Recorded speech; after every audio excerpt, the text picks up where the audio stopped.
we're going to continue our series of talks on meditation. So now it will be the third week that you have been practicing meditation. And you will recall that we have been basically talking about mindfulness of breathing. Having a mindfulness, an awareness, a presence of the fact that you are breathing.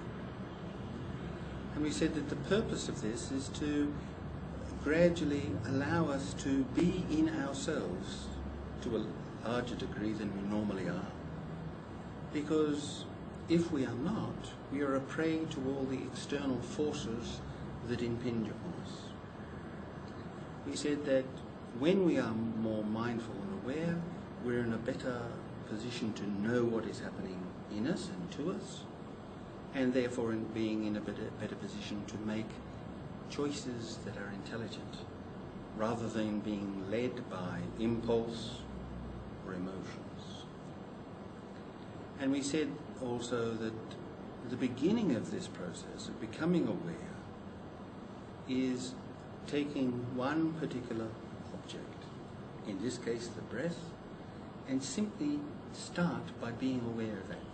To start by seeing if we can be aware of an ordinary, commonplace experience like breathing.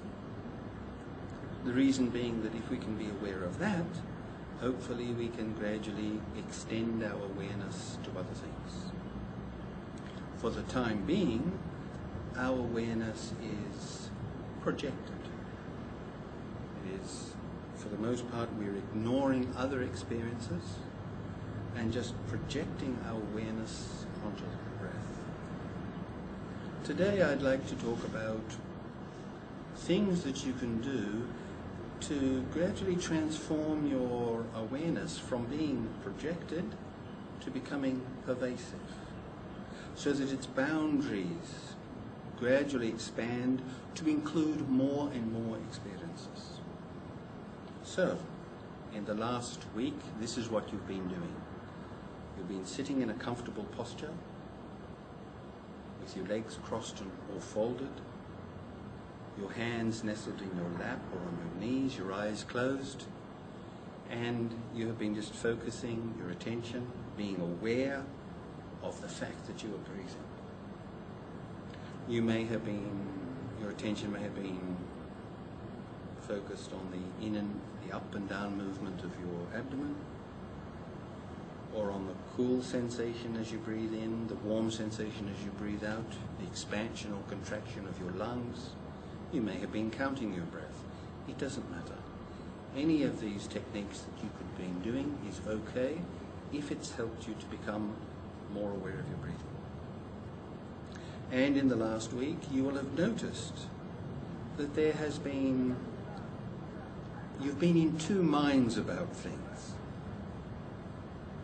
On the one hand, there is the desire to want to be aware of the breath. On the other hand, the mind has seemed to have a life of its own, hasn't it? Despite you wanting to simply be aware of the breath, your mind has said, no, I want to be aware of that sound outside, or that feeling, or I want to pay attention to that experience you had last week. I want to remember that experience.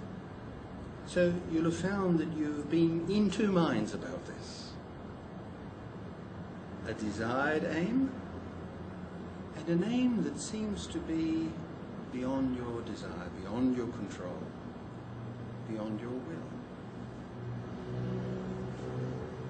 But we did say, and I hope you took this seriously, that it was very important not to worry and not to be overly concerned when your awareness goes to other things, because the last thing you want to do is to turn this into a struggle, a battle.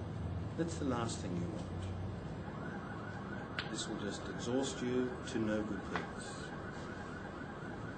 So this is what you've been doing for the last week, and now this week I want to talk about two things that you can now add to the practice that you've been doing to help your awareness to become gradually more expansive, more inclusive. So, between now and next time when we meet, this is what I'd like you to do. Once a week, once a day, at least once a day, go to the place where you do your meditation. Sit down with your legs crossed or folded, or on a chair, keeping your back straight, your hands nestled in your lap or on your knees. Close your eyes. Allow your body to be comfortable and relaxed. And then just become aware of your breath. A long breath, a short breath, a warm feeling, a cool feeling, the expansion of your upper body, your chest, the contraction, the rise and fall of your abdomen. Simply be aware that all of that is happening. Be aware that you are here, now, breathing in and out. Communicating with the external world, the universe, by taking it in and allowing it to come out.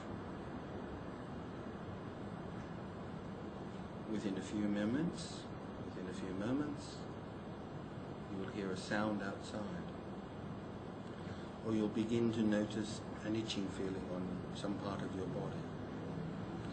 Or you might start remembering something that happened a few hours ago. Or it's possible that you start thinking about something that you have to do when you finish your meditation. This has been your normal experience for the last week, and it will continue to be a big part of your experience for some time to come.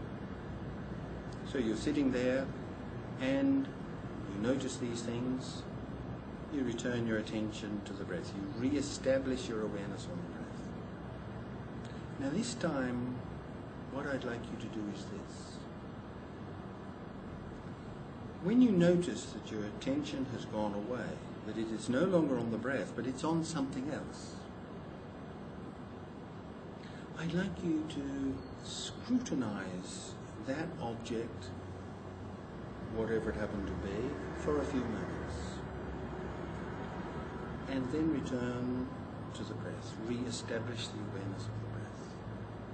Scrutinize the object that your attention has gone away to for a few moments, and then re-establish your attention on your breath. And how can you do this? I will compare it to like buying fruit. Going to the market and buying some apples or some mangoes. What do you do when you go to the fruit shop or the market to buy apples or mangoes? You go there, you look at the fruit displayed, you pick up one. You hold it in your hand and you scrutinize it. You look to see if it has any marks on it or bruises. Then you put it down. You don't just pick it up and put it down. You observe it, or you examine it for some time, then you put it down, just for a few moments. Then you pick up another one, smell it, you put it down. If you can do that to the objects that take your attention away from the breath, this will be very helpful.